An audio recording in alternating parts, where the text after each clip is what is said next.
ஆண்டவரும் அருமை இரட்சகருமாகிய இயேசு கிறிஸ்துவின் இனிய நாமத்தில் உங்கள் அனைவருக்கும் அன்பின் நல்வாழ்த்துக்கள். Praise the Lord. சோமா இருக்கிறீங்களா? கர்த்தருக்குள் மகிழ்ச்சியா இருப்பதே தேவனுடைய பலனா இருக்கிறது. அதனால நல்ல ஜெபம் பண்ணி ஆண்டவருக்குள்ள மகிழ்ச்சியா இருப்பீங்கன்னு கர்த்தருக்குள்ள விசுவாசிக்கிறோம். உங்களுக்காக தொடர்ந்து நாங்கள் ஜெபிக்கிறோம். விசேஷமா இந்த இளைய தினத்தின் மூலமாக நீங்கள் இந்த நிகழ்ச்சிகளை ஆராதனையை பங்கு பெறுவதற்காக ஆண்டவரும் இரட்சகருமாகிய இயேசுவின் நாமத்தில் உங்களுக்கு அன்பின் வாழ்த்துக்களை நான் கூறிக்கொள்கிறேன். இப்பொழுதும் ஒரு நிமிடம் கண்களை மூடி ஜெபிப்போம். Thank you Jesus. நன்றி ஆண்டவரே, மகா பரிசுத்தமும் அன்பும் இரக்கமும் கிருபை நிறைந்த நல்ல ஆண்டவரே, இந்த ஆசீர்வதிக்கப்பட்ட நாளுக்கு நன்றி ஆண்டவரே. இந்த உயிர் தெழுந்த நன்னாளிலே, இந்த பரிசுத்த ஓய்வு நாளிலே உம்முடைய சன்னிதானத்திலே, உம்முடைய சமூகத்திலே நாங்கள் ஆண்டவரே கர்த்தாவை துதிக்கிறோம் அப்பா. உம்மை ஆராதிக்க தொழுது கொள்ள உங்க சமூகத்தை தேடி வந்திருக்கிறோம் அப்பா. ஆண்டவர் தாமே நீங்க இந்த ஆராதனை ஆசீர்வதித்து தாருங்க ஆண்டவரே. இதுல இணையதளத்தின் வாயிலாக கலந்து கொள்கிற ஒவ்வொரு குடும்பத்தாரையும் தேவ பிள்ளைகளையும் சபையாரையும் ஆசீர்வதிக்கும்படியாக நாங்கள் வேண்டிக் கொள்கிறோம். துதி கன மகிமை எல்லாவற்றுமே நாங்கள் செலுத்துகிறோம். இரட்சகர் இயேசுவின் நாமத்தில் ஜெபம் கேளு நல்ல பிதாவே. ஆமென், ஆமென். இப்பொழுது ஆண்டவருடைய வார்த்தைக்கு நேராக நம்ம கடந்து செல்வோம். அப்போஸ்தலர் நடபடிகள் புஸ்தகம் 4ஆம் அதிகாரம் 31வது வசனத்தை நாம் வாசிப்போம். அவர்கள் ஜெபம் பண்ணின போது அவர்கள் கூடியிருந்த இடம் அசைந்தது. அவர்கள் எல்லாரும் பரிசுத்த ஆவியினால் நிரப்பப்பட்டு தேவ வசனத்தை தைரியமாய் சொன்னார்கள். அவர்கள் கூடியிருந்த இடம் ஜெபம் பண்ணும்போது அசைந்தது என்று சொல்லி இந்த இடத்துல சொல்லப்பட்டிருக்கிறது. கர்த்தருக்குள் பிரியமானவர்களே, ஆதி திருச்சபையில திருவசனம் எப்படி வல்லமையா வெளிப்பட்டது என்பதை குறித்து இந்த நாட்கள்ல நாம் தியானிக்க போகிறோம்.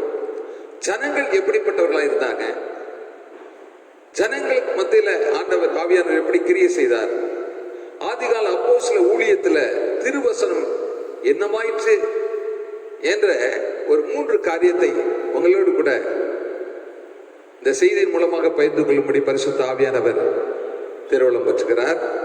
ஜெபத்தோடு கேளுங்க, நிச்சயம் உங்களுக்கு இந்த செய்தி ஆசீர்வாதத்தை கொண்டு வரும். ஹல்லேலூயா. பிரியமானவர்களே, அப்போஸ்தலர் நடபடிகள் புத்தகத்தில் 4ஆம் அதிகாரம் 31 சொல்கிறார், அவர் ஜெபம் பண்ணின போது அவர்கள் கூடியிருந்த இடம் அசைந்தது. அவர்கள் எல்லாரும் பரிசுத்த ஆவியினால் நிரப்பப்பட்டு தேவ வசனத்தை தைரியமாய் சொன்னார்கள். தேவ வசனத்தை தைரியமாய் சொன்னார்கள்.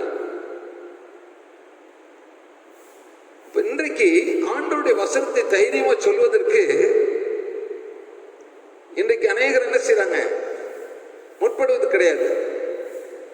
ஆண்டவருடைய வசனத்தை சொல்வதற்கு பயப்படுகிறாங்க.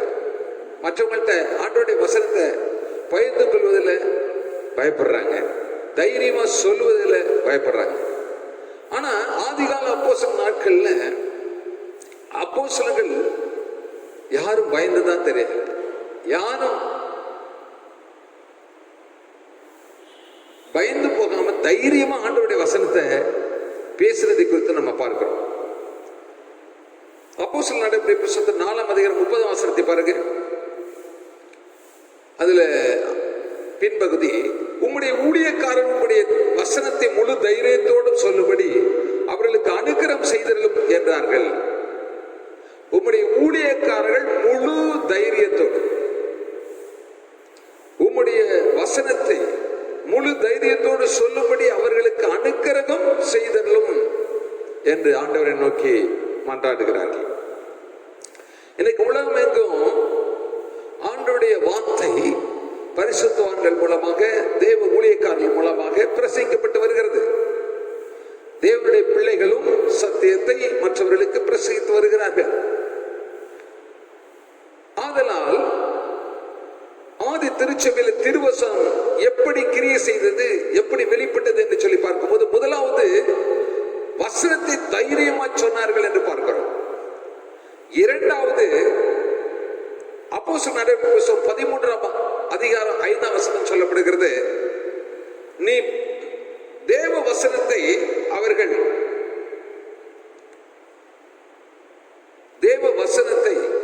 சாலோமி பட்டணத்தில் வந்தபோது அவர்கள் யூதருடைய ஜெப ஆலயங்களில் தேவ வசனத்தை பிரசங்கித்தார்கள். தேவ வசனத்தை ஆலயங்களில் பிரசங்கித்தார்கள் என்று பார்க்கிறோம். கர்த்தருடைய வார்த்தையை, சத்திய வார்த்தையை, தேவ வார்த்தையை, வசனத்தை பரிசுத்த ஆவியானுடைய துணை கொண்டு அந்த வல்லமையினாலே பிரசங்கித்தார்கள் என்று சொல்லி பார்க்கிறோம். வசனத்தை பிரசங்கித்தார்கள்.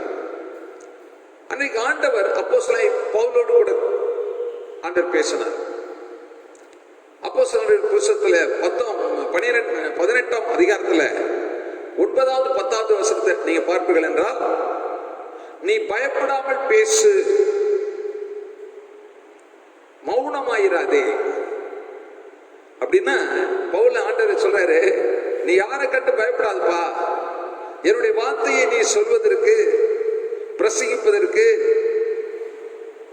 யாரை கண்டு நீ பயப்படாத, தைரியமா பேசு, மௌனமாயிராத. ஏனென்றால் இந்த பட்டணத்தில் எனக்கு அநேக சனங்கள் உண்டு என்று சொன்னார். இந்த பட்டணத்தில் எனக்கு அநேக சனங்கள் உண்டு, ஆண்டவருடைய பிள்ளைகளாக இந்த பட்டணத்திலே தெரிந்து கொள்ளப்பட்ட மக்கள் அநேகர் இருக்கிறார்கள். அவர்களுக்கு என்னுடைய அன்பையும் என்னுடைய சத்தியத்தை நீ சொல்லு, தைரியமா சொல்லு, மௌனமா இராது என்று சொல்லி கர்த்தர் அங்கே எச்சரிக்கிறதை பார்க்கிறோம். கர்த்தருடைய பரிசுத்த நாமத்துக்கு மகிமை உண்டாவதாக. ஆண்டவருடைய வார்த்தை இங்கே சொல்லப்படுகிறது நாம் பார்க்கிறோம். ஹல்லேலூயா, ஹல்லேலூயா. அப்போஸ்தலர் நடவடிக்கைகள் புத்தகம் 16ஆம் அதிகாரம் 32ஆம் வசனத்திலே நாம் பார்க்கிறோம். கர்த்தராகிய இயேசு கிறிஸ்துவை விசுவாசி, அப்பொழுது நீ உன் வீட்டார் ரட்சிக்கப்படுவீர்கள் என்ற வசனத்தை சிறைச்சாலைக்காரனுக்கு சொல்கிறார்கள். சிறைச்சாலைக்காரனுக்கு ஆண்டவர் இங்கே பவுல் சொல்கிறதை பார்க்கிறோம். கர்த்தருடைய வசனத்தை போதிக்கிறார்கள். அப்போஸ்தலர் நடவடிக்கைகள் புத்தகம் 16ஆம் அதிகாரம் 32ஆம் வசனத்தில் பார்த்தீங்கன்னா, சிறைச்சாலைக்காரன் ஆண்டவருடைய சத்தியத்தை கேட்கும்படியாக அவருடைய இருதயத்தை கர்த்தர் திறந்தார். இங்கே ஒரு சம்பவத்தை குறித்து நாம பார்க்கிறோம். ஒரு சம்பவத்தை குறித்து நாம பார்க்கிறோம். இந்த சம்பவத்தை குறித்து நாம் பார்க்கும் பொழுது, பிரியமானவர்களே, வீட்டில் இருந்த யாவருக்கும் கர்த்தருடைய வசனத்தை போதித்தார்கள் என்று சொல்லி பார்க்கிறோம். ஆண்டவருடைய வசனம் போதிக்கப்படுகிறது, கர்த்தருடைய வசனம் போதிக்கப்படுகிறது. ஏன், எப்படி என்றால், அந்த சிறைச்சாலைக்காரன் ஒருவரை அங்கே சிறைச்சாலையில் இருக்கும் பொழுது பவுலும் சீலாவும் கர்த்தருடைய ஊழியத்தை செய்து வந்தார்கள். அப்பொழுது திடீரென்று அந்த பட்டணத்தில் எதிர்ப்பு கிளம்பியது.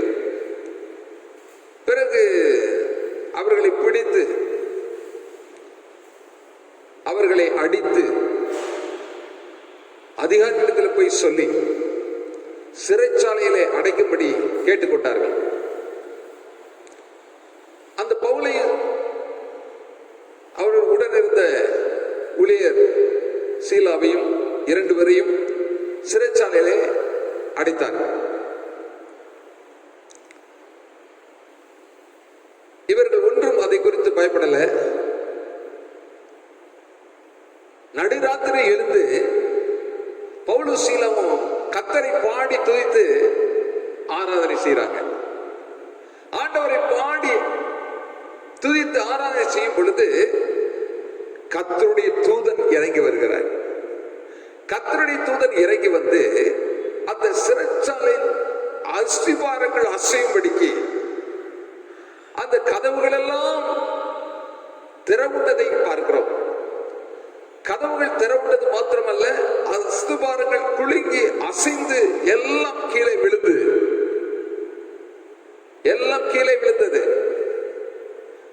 இவர்கள் இருவரும் சிறைச்சாலையிலிருந்து ஓடிவிடுவார்களோ என்ற பயத்தினாலே அந்த சிறைச்சாலை தலைவன் பயந்து ஒரு கத்தியை எடுத்து தன்னை கீறிக்கொண்டு மாய்த்து கொள்ள அவன் முற்பட்டான். அப்பொழுது பவுல் அந்த மனிதனை பார்த்து சொன்னார், உனக்கு கெடுதி ஒன்றும் வருவித்துக் கொள்ளாதே, நாங்கள் எல்லாரும் இங்கே தான் இருக்கிறோம், உனக்கு கெடுதி ஒன்று வருவித்துக் கொள்ளாதே என்று சொல்லி அப்போஸ்தலன் பவுல் அவரை பார்த்து சொன்னார். உடனே அவர், இவங்களோடு இருக்கிற தேவன் பெரியவர், ஆண்டவர் இவர்களை தப்பி வைத்திருக்கிறார், எந்த ஆயுதமும் இல்லாம சிறைச்சாலை எப்படி யாருமே உள்ள வரல, எப்படி எல்லாம் இடிந்து கிடக்கிறது விழுந்து கிடக்கிறது என்று அவருக்குள்ள பெரிய ஒரு ஆச்சரியம். இப்ப இவங்க ஆராதிக்கிற தேவன் உண்மையிலே உயிரோடு இருக்கிறார், அவர் மாறாத தேவனா இருக்கிறார் என்பதை சிறைச்சாலைக்காரன் அறிந்து கொண்டதுனால அவர் அருகிலே வந்து சொல்லுகிறார், ஆண்டவன்மாரே, நான் ரட்சிக்கப்படுவதற்கு என்ன செய்ய வேண்டும் என்று கேட்கிறார். அதற்கு பவுல் சொல்கிறார், கர்த்தராகிய இயேசு கிறிஸ்துவை விசுவாசி, அப்பொழுது நீயும் உன் வீட்டாரும் ரட்சிக்கப்படுவீர்கள் என்ற வேத வாக்கியத்தை அவருக்கு கூறுகிறார். உடனே அவர் இருதயத்தை ஆண்டவருக்கு நேராக ஒப்புக் கொடுத்து தன்னுடைய குடும்பத்தோடு தன்னுடைய வீட்டாரோடு ஆண்டவராய் இயேசு கிறிஸ்துவை விசுவாசித்து ஏற்றுக்கொண்டு அன்று இரவே அப்போஸ்தலன் பவுல் மூலமாக ஞானஸ்நானம் எடுத்துக்கொள்ளும்படியான பாக்கியத்தை கர்த்தர் கொடுத்தார்.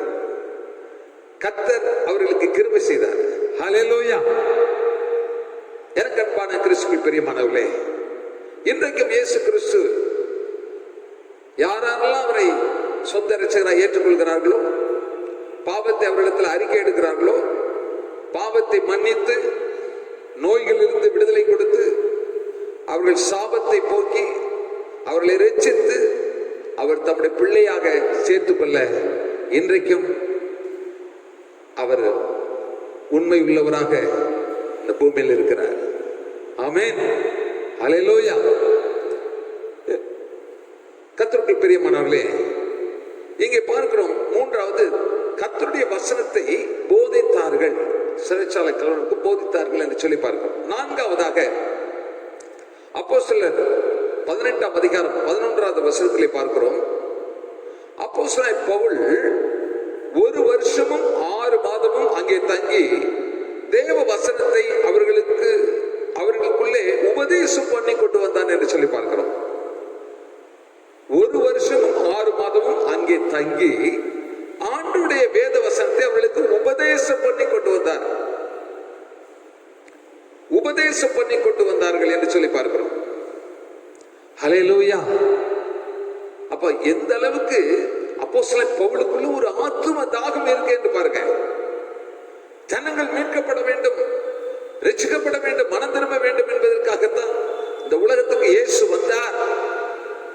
இயேசு அவர் தம்முடைய அன்பை வெளிப்படுத்தினார். தம்முடைய ஒரே பேரான குமாரனை விசுவாசிக்கிறன் எவனோ அவன் கெட்டு போகாமல் நித்திய ஜீவனை அடைபடிக்கு அவரை தந்துள்ள இவ்வளவாய் உலகத்தில் அன்பு கூர்ந்தார் என்று யோவான் 3:16 நாம் பார்க்கிறோம். அவர்கள் யாரெல்லாம் அன்பு கூர்ந்து அவருடைய சத்தியத்தை, அவருடைய போதகத்தை, உபதேசத்தை ஏற்றுக்கொள்கிறார்களோ அவர்களை தேவன் ரட்சித்து அவருடைய பிள்ளைகளாக மாற்றுகிறார், பரலோகத்தின் சொந்தக்காரர்களாய் மாற்றுகிறார். இதை கேட்டுக்கொண்டிருக்கிற அன்பான கிறிஸ்துவுக்குள் பிரியமானவர்களே, ஒருவேளை நீங்க ஆண்டவரை விசுவாசித்திருக்கலாம், ஏற்றுக்கொண்டிருக்கலாம், உங்கள் குடும்பத்தார் இன்னும் ஆண்டவரை விசுவாசாமல் இருக்கலாம், ரட்சிப்பை அடையாமல் இருக்கலாம், ஞானஸ்நானம் பெறாமல் இருக்கலாம். நீங்கள் அவர்களுக்காக தொடர்ந்து ஜெபிக்கும் போது, அவர்களுக்கு நல்ல போதகத்தை, உபதேசத்தை சொல்லும் போது அவர்கள் ரட்சிக்கப்பட வாய்ப்பாக இருக்கும்.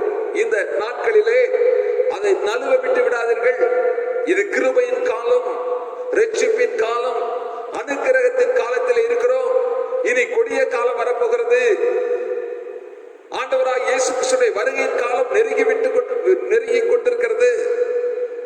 ஆதலால் நாம் அவருடைய வேலையை, அவருடைய நற்செய்தியை மற்றவர்களுக்கு சொல்வதிலே வாஞ்சை உள்ளவர்களாக இருக்க வேண்டும் என்று கர்த்தர் விரும்புகிறார். உங்களுக்கு விருப்பம் தானே? அப்படி என்றால் ஆண்டவருக்கு ஒரு அல்லேலூயா சொல்லுங்க. அல்லேலூயா, ஆமென். ஐந்தாவது பார்க்கிறோம். மார்க் எழுதின சுவிசேஷம் 16ஆம் அதிகாரம் 20ஆம் வசனத்துல ஆண்டவராய் இயேசு கிறிஸ்து சொன்னார், நீங்கள் உலகம் முழுக்க போய் சுவிசேஷத்தை பிரசங்கிங்கள் என்று தம்முடைய சீஷர்களை பார்த்து சொன்னார். அவர்கள் புறப்பட்டு போய் எங்கு பிரசங்கம் பண்ணினார்கள் என்று பார்க்கிறோம். அவர்கள் புறப்பட்டு போய் எங்கும் பிரசங்கம் பண்ணினார்கள் என்று சொல்லப்பட்டிருக்கிறதை நாம பார்க்கிறோம். அவர்களால் சில அற்புத அடையாளங்களை நடந்தது. நான் உங்களோடு கூட இருப்பேன், சதா காலமும் உங்களோடு இருப்பேன் என்று சொல்லி கர்த்தர் வாக்கு கொடுத்தார். அவங்க புறப்பட்டு போய் சகல ஜாதிகளையும் சீசராக்கி பிதா குமாரன் பரிசுத்த ஆவியின் நாமத்தினால ஞானஸ்நானம் கொடுத்து, நான் உங்களுக்கு கற்றுக் கொடுத்ததை அவர்கள் கை கொள்ளும்படி அவர்களுக்கு உபதேசம் பண்ணுங்கள் என்று மத்தேயு சுவிசேஷம் 28ஆம் அதிகாரம் 19-20 நாம் பார்க்கிறோம். கர்த்தருடைய பரிசுத்தநாமத்துக்கு ஸ்தோத்திரம். ஹல்லேலூயா. அப்ப ஆண்டவர் அவர்களுக்கு உபதேசம் பண்ணுங்கள் என்று சொன்னார். அவர்களுக்கு நீங்க சொல்லுங்க, அவங்க என்னுடைய வார்த்தையை விசுவாசிப்பவர்கள் ஏற்றுக்கொள்வார்கள் என்று ஆண்டவர் இங்கே சொல்லுகிறதை நம்ம பார்க்கிறோம். அப்போஸ்தலர் 15ஆம் அதிகாரம் 35ஆம் வசனத்தில் பார்க்கிறோம். கர்த்தருடைய வசனத்தை உபதேசித்து பிரசங்கித்துக் கொண்டிருந்தார்கள். கர்த்தருடைய பவுலும் பர்னபாவும் அந்தியோகியாவிலே சஞ்சரித்து வேறு அநேகரோடு கூட கர்த்தருடைய வசனத்தை உபதேசித்து பிரசங்கித்துக் கொண்டிருந்தார்கள் என்று பார்க்கிறோம். பாருங்க, பவுலும் பர்னபாவும் அந்தியோகியாவிலே சஞ்சரித்து வேறு அநேகரோடு கூட கர்த்தருடைய வசனத்தை உபதேசித்து பிரசங்கித்துக் கொண்டிருந்தார்கள். அப்போஸ்தலர்கள் பவுல் மாத்திரமல்ல, இங்கே பர்னபா சேர்த்துக்கொண்டு அந்தியோகியா பட்டணத்துக்கு சென்று ஆண்டவருடைய வசனத்தை, கர்த்தருடைய வசனத்தை உபதேசித்து பிரசங்கித்துக் கொண்டிருந்தாங்க. எப்படி ஒரு வாஞ்சம், எழுப்புதல் ஆதிகால அப்போஸ்தல சபையில எழுப்புதல் ஏற்பட்டதற்கு என்ன காரணம், என்ன ரகசியம் என்றால், அவர்கள் ஜெபம் கூடி ஒருமனப்பட்டவர்களாய் வந்து ஜெபித்தது மாத்திரமல்ல, 120 பேர் மேல் மாடியிலே கூடி ஜெபிக்கும் போது பரிசுத்த ஆவியானவர் வந்து அவர்களை நிரப்பினார், அபிஷேகித்தார், வல்லமை கொடுத்தார், வரங்களை கொடுத்தார். அந்த அனலை அப்படியே அனல் மூட்டி எழுப்பிக் கொண்டு ஒவ்வொரு பட்டணமா, ஒவ்வொரு கிராமமா, ஒவ்வொரு தேசமா, ஒவ்வொரு நாடா புறப்பட்டு சென்றார்கள் என்று சொல்லி பார்க்கிறோம். இன்றைக்கு தேவ சமூகத்துல இந்த ஊரடங்கு நாட்கள்ல நாம் வீட்டிலே அழிந்து போற ஆத்துமாக்களுக்கு ஜெபிக்கிறோமா? நமக்கு நேரம் கிடைக்கும் போது நம்முடைய நண்பர்களுக்கோ, நம்முடைய உற்றார்களுக்கோ, உறவினர்களுக்கோ கிறிஸ்துவின் அன்பை பற்றி சொல்லுகிறோமா? ஒருவேளை வெளியரங்கமாய் போய் சொல்லாவிட்டாலும் போன் மூலமா இயேசுவுடைய அன்பை நீங்க தெரிவிக்கலாமே, நற்செய்தியை சொல்லலாமே. நேரம் கிடைக்கும் போது ஆண்டவருடைய சுவிசேஷத்தை சொல்லி மக்களை ஆண்டவருக்குள் வழிநடத்துவதற்கு பிரயாசப்படலாமே. ஏன் கூடாது? ஹல்லேலூயா. நமக்குள்ள ஒரு வாஞ்சையை தாகம் இருந்தா நிச்சயமா அழிந்து போற ஆத்துமாக்களுக்காக நாம ஜெபிப்போம். இன்னைக்கு இந்த கொரோனா வைரஸ்ல எவ்வளோ மக்கள் ஆத்துமா போய்கொண்டே இருக்கிறது, மரித்துக் கொண்டே இருக்கிறது. அதை குறித்து நாம் கவலைப்படாமல் இருக்கக்கூடாது.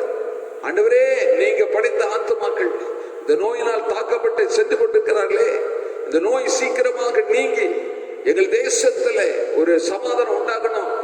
ஆண்டவரே, மக்கள் விடுதலை பெற்று வாழணுங்கிற ஒரு பாரமுள்ள ஜெபத்தை ஒவ்வொரு நாளும் நாம் ஏறெடுக்கக்கூடிய மக்களாக இருக்க வேண்டும்.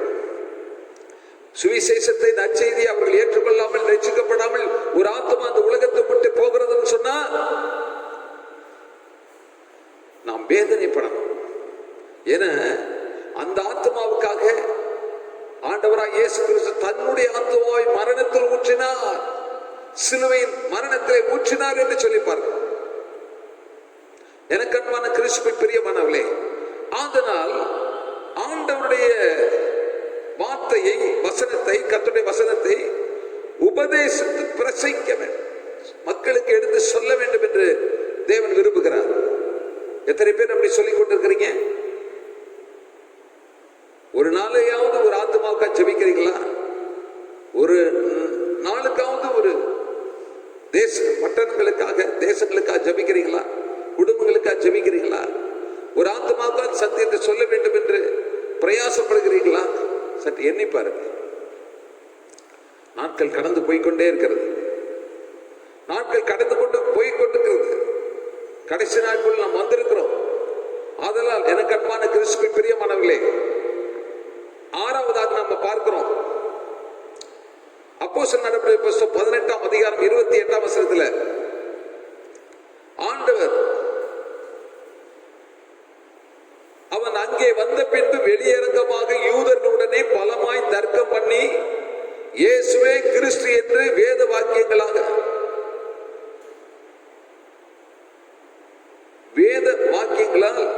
திருஷ்டாந்தப்படுத்தினார் என்று சொல்லி பார்க்கிறோம். தேவ வசனத்தை திருஷ்டாந்தப்படுத்தினார்கள். ஹல்லேலூயா. இந்த வசனத்தை உறுதிப்படுத்தினார்கள் என்று அர்த்தம். வசனத்தை உறுதிப்படுத்தினாங்க. அநேக அற்புதத்தின் மூலமா, அதிசயங்கள் மூலமா தேவனுடைய வார்த்தையை திருஷ்டாந்தப்படுத்தினார்கள் என்றால் உறுதிப்படுத்தினார்கள். ஆண்டவர் இன்றைக்கும் மாறாதவராக இருக்கிறார், அவர் உயிரோடு இருக்கிறார் என்பதை நிரூபிக்கும்படி அப்போஸ்தலர் மூலமா கர்த்தர் பலத்த கிரியை செய்தார், அற்புத அதிசயத்தை காண செய்தார். இன்றைக்கும் நீங்கள் நானும் விசுவாசித்தால் தேவனுடைய மகிமையை நிச்சயமா காண்போம். பலத்த கிரியை நம்ம பட்டணத்துல, கிராமத்துல, தேசத்துல ஆண்டவர் செய்கிறது நம்முடைய கண்கள் காணும். இது கடைசி நாட்களில் வந்திருக்கிறோம். ஆண்டவருக்குள்ள ஒரு வைராக்கியம் அப்போஸ்தலர் காலத்தில் நடந்த அதை எழுப்புதல் இப்பொழுது வர வேண்டும் என்று சொல்லி நீங்கள் வாஞ்சியோடு ஜெபிக்கும் போது, வாஞ்சியோடு சத்திய வசனத்தை தியானிக்கும் போது, மற்றவர்களுக்கு உபதேசிக்கும் போது, பிரசங்கிக்கும் போது, பரிசுத்த ஆவியான சும்மா இருக்க மாட்டார், ஏதோ ஒரு கிரியை செய்து கொண்டிருப்பார். ஜனங்கள் ரட்சிக்கப்பட, ஜனங்கள் ஆலயத்துக்கு வர, ஜனங்கள் ஆண்டவரை ஏற்றுக்கொள்ள, மனம் திரும்ப, பாவத்தை விட்டு, சாபத்தை விட்டு வெளியேற பரிசுத்த ஆவியானவர் உதவி செய்யக்கூடியவராக இருப்பார். நாம் அப்போஸ்தலரை போல ஒரு வைராக்கியமுடையவர்களாக எழுப்ப வேண்டும் என்று கர்த்தர் எதிர்பார்க்கிறார். எத்தனை பேர் அப்படி எழுப்ப ஆயத்தமா இருக்கிறீங்க? அப்படி என்றால் உங்கள் வலது கரத்தை உயர்த்தி ஆண்டவருக்கு ஒரு ஆமென் சொல்லுங்க. ஆமென். ஹல்லேலூயா. கர்த்தர் உங்களை ஆசீர்வதிப்பாராக. இன்னொரு பக்கத்தில் பார்க்கும் பொழுது, இரண்டாவது, அப்போஸ்தலர் நாட்களில் ஜனங்கள் எப்படிப்பட்டவர்களாக இருந்தார்கள்? அப்போஸ்தலர் நாட்களில் ஜனங்கள் எப்படிப்பட்டவர்களாக இருந்தாங்க? அப்போஸ்தலர் நடவடிக்கைகள் புத்தகத்தில் 13ஆம் அதிகாரத்தில் 44ஆம் வசனத்திலே நாம் பார்க்கிறோம், தேவ வசனத்தை கேட்கும்படி கூடி வந்தார்கள். ஜனங்கள் தேவ வார்த்தை கேட்கிறதுக்கு கூடி திரள் திரளாய் தேவ சமூகத்தை நாடி வந்தார்கள் என்று சொல்லப்பட்டிருக்கிறது. இன்னும் அப்போஸ்தலர் புத்தகத்துல 19ஆம் அதிகாரம் 10ஆம் வசனத்தை பார்த்தீங்கன்னா, ஆசியாவில் குடியிருந்த யூதரும் கிரேக்கருமாகிய எல்லாரும் கர்த்தராகிய இயேசுவின் வசனத்தை கேட்டார்கள். அவர்கள் கூடி வந்தது மாத்திரமல்ல, தேவ வார்த்தையை வாஞ்சியோடு, தாகத்தோடு கேட்டார்கள், செவிகளில் கேட்டார்கள் என்று சொல்லப்பட்டிருக்கிறது. மூன்றாவது, அப்போஸ்தலர் புத்தகம் 8ஆம் அதிகாரம் 14ஆம் வசனத்தில் பார்க்கிறோம், சமாரியர் தேவ வசனத்தை ஏற்றுக்கொண்டது. சமாரியர் தேவ வசனத்தை ஏற்றுக்கொண்டார்கள் என்று பார்க்கிறோம். ஹல்லேலூயா. கர்த்தருடைய பரிசுத்தநாமத்துக்கு ஸ்தோத்திரம். சமாரியர்கள் கர்த்தருடைய வசனத்தை ஏற்றுக்கொண்டார்கள். நான்காவது, அப்போஸ்தலர் நடவடிக்கைகள் புத்தகம் 11ஆம் அதிகாரம் 1 வசனத்துல, புறஜாதியரும் தேவ வசனத்தை ஏற்றுக்கொண்டார்கள் என்று அப்போஸ்தலர்கள் அப்போஸ்தலர்கள் கேள்விப்பட்டதை பார்க்கிறோம். புறஜாதிகளும் யூதர்கள் மாத்திரமல்ல, கிரேக்கர்கள் மாத்திரமல்ல, புறஜாதி மக்கள், நம்மளை போன்ற மக்களும் ஆண்டவராய் இயேசு கிறிஸ்துவை சொந்த இரட்சகராக ஏற்றுக்கொண்டார்கள் என்று சொல்லப்பட்டிருக்கிறது. ஐந்தாவது பாத்தீங்கன்னா, அப்போஸ்தலர் நடவடிக்கை புத்தகம் 13ஆம் அதிகாரம் 48ஆம் வசனத்தை வாசிப்பீர்கள் என்றால், புறஜாதியர் அதை கேட்டு சந்தோஷப்பட்டு கர்த்தருடைய வசனத்தை மகிமைப்படுத்தினார்கள். ஆண்டவர் செய்கிற அற்புதமான கிரியைகளை கண்டு புறஜாதியர் ஆண்டவருடைய வார்த்தை கேட்டு சந்தோஷப்பட்டு கர்த்தருடைய வசனத்தை மகிமைப்படுத்தினார்கள். ஹல்லேலூயா.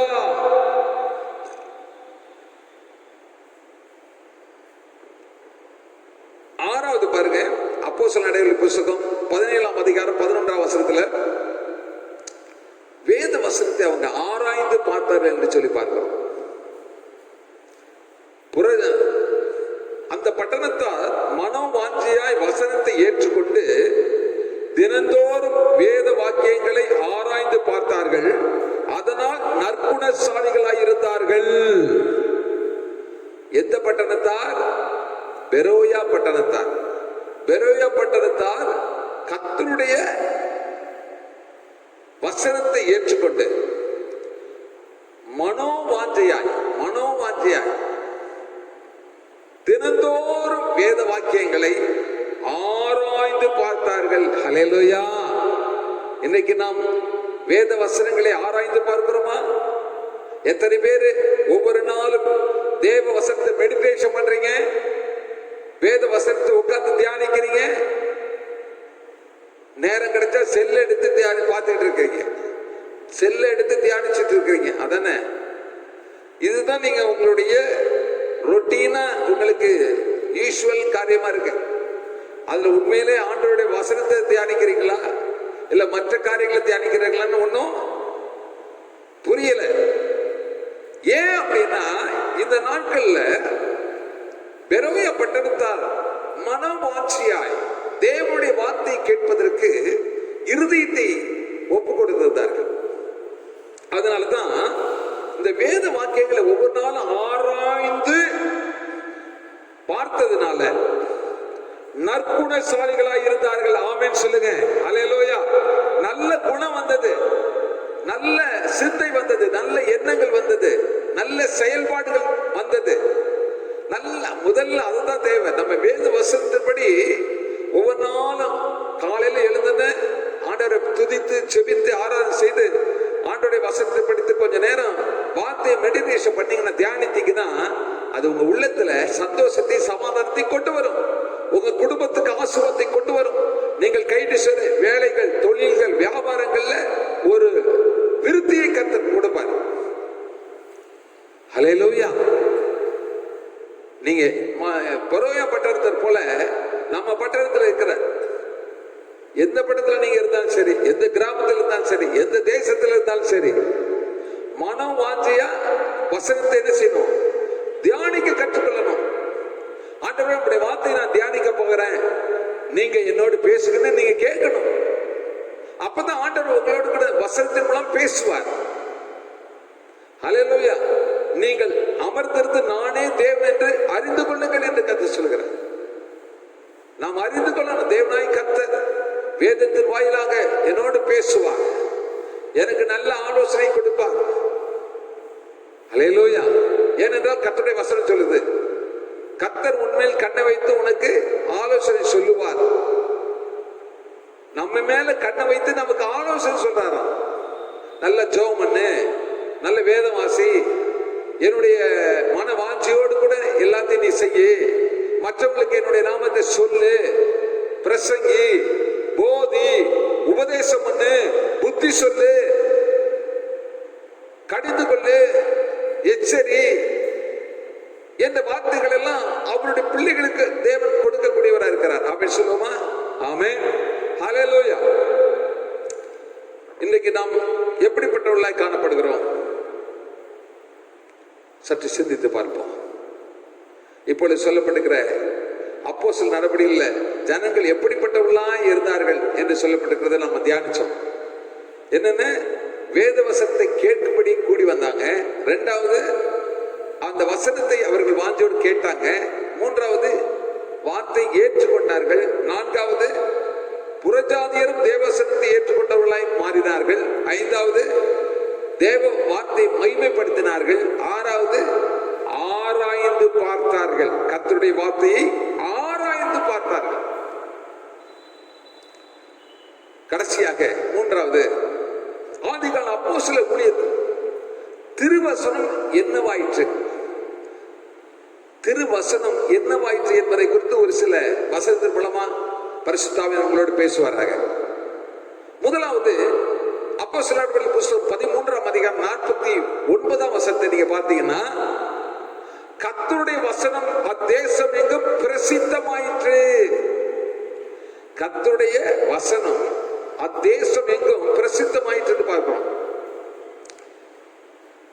ஆண்டவருடைய வார்த்தை அந்த நாட்களில் எருசலேம், சமாரியா, இன்னும் யூதேயா, இன்னும் பல இடங்கள்ல தேசம் எங்கும் பிரசித்தமாயிற்று. கர்த்தருடைய சுவிசேஷம் சொல்லி அநேக ஜனங்கள் திரளாய் ரட்சிக்கப்பட்ட மனம் திரும்பி ஞானஸ்நானம் எடுத்துக்கொண்டதை நாம பார்க்கிறோம்.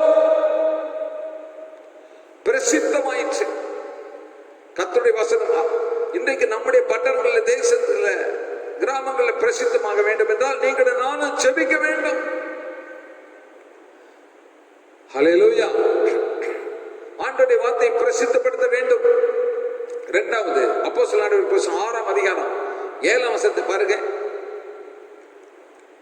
தேவவசனம் விருத்தி அடைந்து சீசருடைய தொகை எருசலேமில் மிகவும் பெருகிற்று.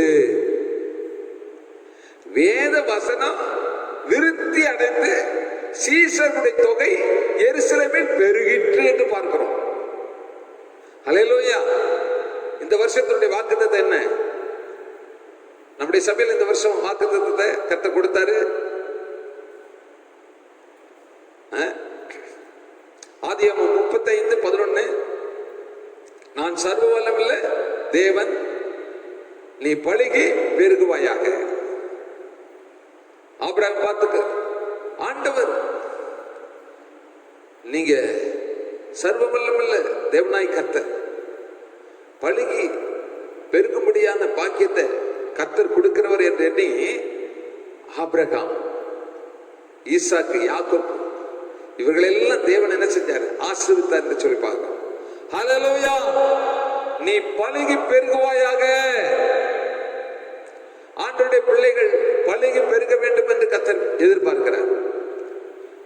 தேவன், நாம் ஆராதிக்கிற தேவன், நாம் தொழுது கொள்கிற தேவன் சர்வ வல்லமையுள்ளவர்ங்கிறத அறியணும். என்ன பாஸ்டர் எப்படி சொல்றீங்கன்னு நீங்க நினைக்கலாம். பலுகி பெருகுவாயன்னு சொன்னீங்க, ஆனா இந்த கொரோனா வைரஸ் தான் பலுகி பெருகிட்டு இருக்கு. அந்த நோய் தான் பலுகி எங்க பார்த்தாலும் பெருகிட்டு இருக்கு. ஆண்டோடைய ஜனங்கள் பலுகி பெருகலையே என்று நினைக்கலாம். இது ஒரு குறிப்பிட்ட காலம்தான், குறிப்பிட்ட நாட்கள் தான். இந்த கொரோனா வைரஸ் அதனுடைய தாக்கம், அதனுடைய எல்லா காரியங்களும் முடிவுக்குள் வந்துவிடும். கர்த்தர் அதை கொண்டு வந்துடுவார். ஆமென் சொல்லுங்க. ஹல்லேலூயா. இந்த நோய்க்கு மருந்து கண்டுபிடித்திருக்கிறாங்க, ஒரு சில இடத்துல செலுத்தி கொண்டிருக்கிறாங்க. இன்னும் அது நடைமுறைக்கு இன்னும் அதிகமா வராத சூழ்நிலையிலும் கொரோனா வைரஸ் எங்க பார்த்தாலும் தாக்கங்கள் உண்டாக்கி கொண்டதாலும் நாம் ஜெபிக்கிற ஜெபத்தின் மூலமா நிச்சயமாக ஒரு முடிவுக்கு தேவன் கொண்டு வருவார். ஹல்லேலூயா. அதுக்கப்புறம் ஜனங்கள் வாஞ்சியோடு சத்தியத்தை கேட்கும்படி ஓடி வருவார்கள். தேவ சமூகத்தை நோக்கி, தேவ ஆலயத்தை நோக்கி ஜனங்கள் அலையலையாய் வரக்கூடிய காலம் நெருங்கிவிட்டது. ஆண்டவருக்கு ஒரு அல்லேலூயா சொல்லுமா? அல்லேலூயா. அதனாலதான் ஆண்டவருடைய வசனம் சொல்லுது, தேவ வசனம் விருத்தி அடைந்து சீசருடைய தொகை எருசலேமில் மிக பெருகிற்று. எருசலேமில் பெருகினது மாத்திரமல்ல, உலகமெங்கும், எல்லா நாடுகளிலும், எல்லா தேசங்களிலும், எல்லா பட்டணங்களிலும், எல்லா கிராமங்களிலும் கர்த்தருடைய வார்த்தை, வேத வசனங்கள் விருத்தி அடைந்து அது பெருகும் என்று சொல்லப்பட்டிருக்கிறது. அந்த எதிர்பார்ப்போடு நாம் இருக்கணும். அந்த வாஞ்சியோடு இருக்கணும், அந்த தாகத்தோடு இருக்கணும். எழுப்புவதல்ல, என் தேசம் காணும் வரைக்கும் நான் சும்மா இருக்க மாட்டேன் என்று ஒவ்வொருவர் தீர்மானம் எடுக்கணும். முழங்கால் யுத்தத்தை செய்ய வேண்டும், உபவாசித்து கண்ணீரோடு மன்றாட வேண்டும். அப்பொழுதுதான் ஆதிகால அப்போஸ்தலர் நாட்கள் நடந்த அதே மகிமை, அதே வல்லமை, அதே அற்புத அடையாளங்கள் இந்த கடைசி கால ஊழியத்திலும் சகல ஊழியத்திலையும் எல்லா திருச்சபையிலும் காணப்பட பரிசுத்த ஆவியானவர் உதவி செய்வார். விசுவாசிக்கிறீங்களா? ஆமென். அப்படியே ஆகும். அப்போஸ்தலர் நடவடிக்கைகள் புத்தகம் 12ஆம் அதிகாரம் 24ஆம் வசனம் சொல்லுகிறது, தேவ வசனம் வளர்ந்து பெருகிற்று. தேவனுடைய வார்த்தை நாளுக்கு நாள் வளர்ந்து பெருகிற்று. ஏனென்றால் வசனம் சொல்ல, கர்த்தருடைய வார்த்தை சொல்கிறது, வானம் பூமி ஒளிந்து போனாலும் என் வார்த்தைகள் ஒரு நாள் ஒளிந்து போகாது என்று சொல்லியிருக்கிறார். ஆண்டவருடைய வார்த்தை யாராலையும் அழிக்க முடியாது, அது ஒழிக்க முடியாது, அது வளர்ந்து கொண்டே இருக்கும், பெருகி கொண்டே இருக்கணும். கரங்களை தட்டி கர்த்தருக்கு மகிமை செலுத்துவோம். ஹல்லேலூயா, ஹல்லேலூயா. கர்த்தருடைய பரிசுத்த நாமத்துக்கு மகிமை உண்டாவதாக. ஹல்லேலூயா. அதனால் எனக்கு அன்பான கிறிஸ்துவின் பிரியமானவர்களே, இந்த நாட்கள்ல ஆண்டவருடைய வசனத்தை நம்ம பார்க்கிறோம், தேவனுடைய வார்த்தையை நம்ம பார்க்கிறோம். அப்போஸ்தலர் நடவடிக்கைகள் புத்தகம் 19ஆம் அதிகாரம் 20ஆம் வசனத்தை பார்ப்பீர்கள் என்றால், பலமாய் விருத்தி அடைந்து மேற்கொண்டது. பலமாய். ஹல்லேலூயா. அப்போஸ்தலர் நடவடிக்கைகள் புத்தகம் 19ஆம் அதிகாரம் 20ஆம் வசனத்தை வாசிப்பீர்கள் என்றால், வேத வசனம் பலமாய் விருத்தி அடைந்து மேற்கொண்டது என்று சொல்லப்பட்டிருக்கிறது.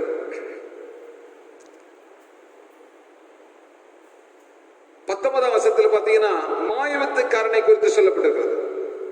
மாயவித்தைக்காரர்கள் தங்கள் புஸ்தகங்களை கொண்டு வந்து எல்லாருக்கும் முன்பாக சுட்டெரித்தார்கள்.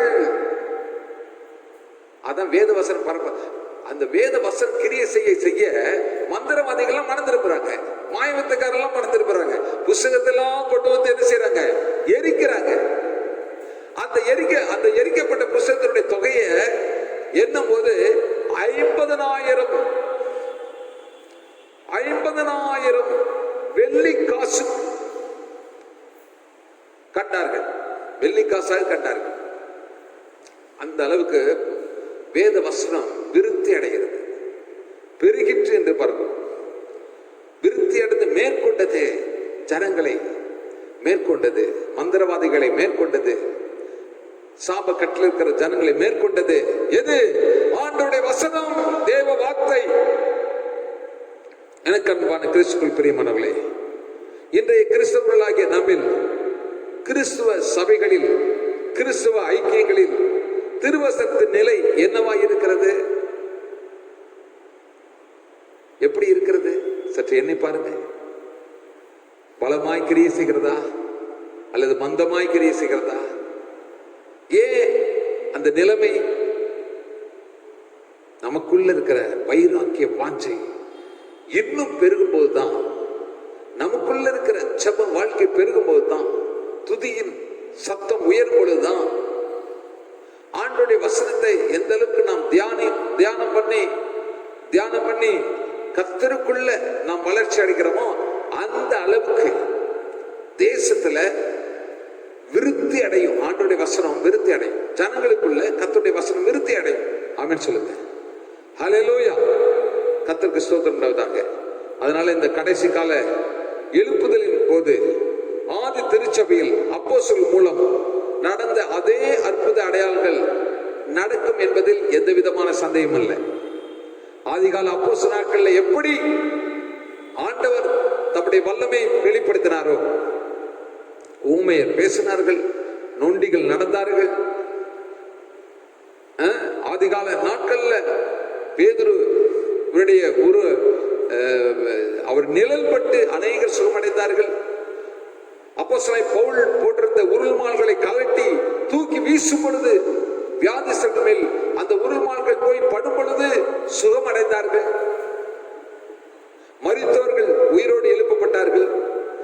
இப்படிப்பட்ட கிரியைகளை தேவன் செய்ததுனால நாமும் இந்த கடைசி கால எழுப்புதல்ல அந்த மகிமையை காணப்போகிறோம் என்பதில் எந்த விதமான சந்தேகம் இல்லை. தொடர்ந்து ஆதிகால அப்போஸ்தலர் நாட்கள்ல தேவன் எப்படி கிரியை செய்தாரோ அது போல இந்த நாட்களை செய்ய ஆண்டவரே. சீக்கிரமா அந்த ஊரடங்கெல்லாம் மாறின ஆண்டவரே. ஆலயம் திறக்கப்படணும்ப்பா. உங்களை விடுதலையோடு நாங்கள் ஆராதிக்கணும். உங்களுடைய வருகைக்குள்ள நாங்கள் ஒரு கூட்ட ஜனத்தை இந்த பூமியில ஆயத்தப்படுத்தணும் என்று ஒவ்வொரு நாளும் தேவனை நோக்கி மன்றாடும். அநேக பரிசுத்தவான்கள், தேவ ஊழியக்காரர்கள் இரவு ஜெபம், விழிப்பு ஜெபம், உபவாச ஜெபம், இப்படி தேவ சமூகத்துல தொடர்ச்சியா 12 மணி நேரம் ஜெபம், 24 மணி நேரம் ஜெபம், 21 நாள் உபவாச ஜெபம், 40 நாள் 50 நாள் என்று கண்டிப்பா தேசத்தின் எழுப்புதலுக்காக ஜெபித்துக் கொண்டிருக்கிறாங்க. அதுல நாமும் பங்கு பெறுவோம். பரிசுத்தவான்களோடு, தேவ ஊழியக்காரர்களோடு நாமும் பங்கு பெற்று கலந்து கொண்டு ஊக்கமா ஜெபிப்போம். கண்டிப்பா தேசத்துல ஜனங்களுக்கு வருகிற அழிவு, அநேக பரிசுத்தவான்கள் பூமியிலிருந்து எடுத்துக் கொள்ளப்படுகிறார்கள். நீதிமான்கள் தீங்கு வருவதற்கு முன்பதாக எடுத்துக் கொள்ளப்படுகிறார்கள். நேர்மையா நடந்தவர்கள் சமாதானத்துக்குள் பிரவேசித்து தங்கள் படுக்கையில் இளைப்பாறுகிறார்கள். அநேக பரிசுத்தவான்கள், தேவ பிள்ளைகள் எடுத்துக் கொள்ளப்பட்டுக் கொடுக்கிறார். உலக மக்கள் இன்றைக்கு பலவிதமான நோயினால் தாக்கப்பட்டு அவங்க கடந்து சென்று கொண்டிருக்கிறாங்க. இதை எண்ணி நாம் பாரத்தோடு ஜெபிப்போம். கர்த்தர் தேசத்துல கொரோனா வைரஸினுடைய தாக்கங்கள்லாம் சீக்கிரமா ஆண்டவர் நீங்கி மக்கள் சகஜ நிலையை ஏற்படுத்தி கொடுக்க எல்லாம் உள்ள தேவனாய் கர்த்தர் நமக்கு உதவி செய்வாராக. பிரியமானவர்களே, இப்பொழுது அந்த 3 காரியத்தை பார்த்தோம். முதலாவது, கர்த்தராகிய இயேசு கிறிஸ்து ஆதி அப்போஸ்தலர் நாட்கள்ல அவர் கிரியை செய்ததை குறித்து பார்த்தோம். ஆதி திருச்சபையில் திருவசனம் எப்படி கிரியை செய்தது என்று பார்த்தோம். 2வது, ஆதி கால அப்போஸ்தலர் நாட்களில் ஜனங்கள் எப்படிப்பட்டவர்களாக இருந்தார்கள் என்று பார்த்தோம். 3வது, ஆதி கால அப்போஸ்தலர் ஊழியத்தில் திருவசனம் என்னவாயிற்று என்று சொல்லி பார்த்தோம். கடைசியில பிரசித்தமாயிற்று வசனம், விருத்தி அடைந்தது, வளர்ந்து பெருகிற்று, பலமாய் விருத்தி அடைந்து மேற்கொண்டது என்று சொல்லி நாம பார்த்தோம். அது எனக்கு அன்பான கிறிஸ்துவுக்குள் பிரியமானவர்களே, தொடர்ந்து நாம் ஜெபிப்போம். கர்த்தர் பெரிய காரியங்களை செய்வாராக. கர்த்தர் உங்களை இந்த செய்தி மூலமாக ஆசீர்வதிப்பாராக. ஒரு நிமிஷம் தலைவணங்கி நாம் ஜெபிப்போம். எங்களை அளவில் நேசிக்கிற பரலோக தந்தையே, இந்த ஆசீர்வதிக்கப்பட்ட நாளுக்கு நன்றி. இப்பொழுதும் கர்த்தாவே, இந்த வார்த்தையை கேட்டுக்கொண்டிருக்கிற அன்பு சகோதர சகோதரிகள், குடும்பத்தினர், திருச்சபையார் ஒவ்வொருவரையும் கர்த்தர் ஆசீர்வதிக்கும்படியா நாங்கள் ஜெபிக்கிறோம்.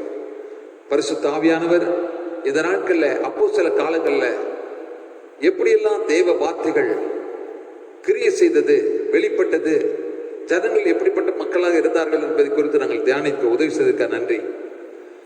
ஒவ்வொரு நாளும் அப்போ சில நாட்கள் நடந்த அதே அற்புதம், அதிசயம் இந்த கடைசி நாட்கள்ல ஊழியங்கள்ல நடைபெற, ஒவ்வொரு திருச்சபையிலும் நடைபெற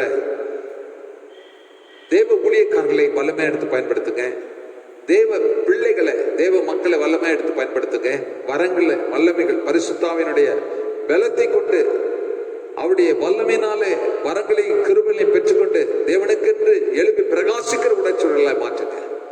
அநேகர் ஆயிரமான ஜனங்கள் ஆண்டவர் உங்களுடைய மகிமையில பிரவேசிக்கத்தக்கதாக அவர்களை ஆயத்தப்படுத்த எங்களுக்கு உதவி செய்யுங்க. அற்புத அடையாளத்தின் மூலமா வசனத்தை நீங்க உறுதிப்படுத்துற போல இந்த கடைசி கால ஊழியத்திலையும் அப்படி செய்ய வேண்டும் என்று நோக்கி நாங்கள் மன்றாடுகிறோம். இயேசு கிறிஸ்துவின் இனிய நாமத்தில் வேண்டிக் கொள்கிறோம். நல்ல பிதாவே, விசேஷமா எங்கள் தேசத்தில் இருக்கிற எல்லா தலைவர்களுக்காக ஜெபிக்கிறோம், ராஜாக்களுக்காக ஜெபிக்கிறோம், அதிகாரிகளுக்காக ஜெபிக்கிறோம். ஆண்டவர் தாமே இந்த கொரோனா நோய்க்காக பாடுபட்டு உழைக்கின்ற ஒவ்வொருவரையும், செவிலியர்கள், மருத்துவர்கள் மற்றும் சுகாதாரத்துறை அனைவரையும், காவல்துறையின் அனைவரையும் பாதுகாத்துக் கொள்ளும்படியா நாங்கள் ஜெபிக்கிறோம். இயேசுவின் நாமத்தில் பிதாவே, ஆமென். என் ஆத்துமாவே கர்த்தரை ஸ்தோத்திரி, என் முழுமே பரிசுத்த நாமத்தை ஸ்தோத்திரி. என் ஆத்துமாவே கர்த்தரை ஸ்தோத்திரி, கர்த்தர் செய்த சகல உபகாரங்களை மறவாதேயும். ஆமென். நம்முடைய கர்த்தராகிய இயேசு கிறிஸ்துவின் கிருபையும், பிதாவாகிய தேவனுடைய அன்பும், பரிசுத்த ஆவியானவருடைய ஐக்கியமும் சிநேகமும் நம் அனைவரோடும் உலகத்தில் உள்ள சகல பரிசுத்தங்களோடும் ஆண்டவராகிய இயேசு கிறிஸ்துவின் வருகை மட்டும் கூட துணையாய் இருப்பதாக. Amen, amen. Hallelujah, hallelujah. Alleluia. God bless you. கர்த்தர் உங்களை ஆசீர்வதிப்பாராக.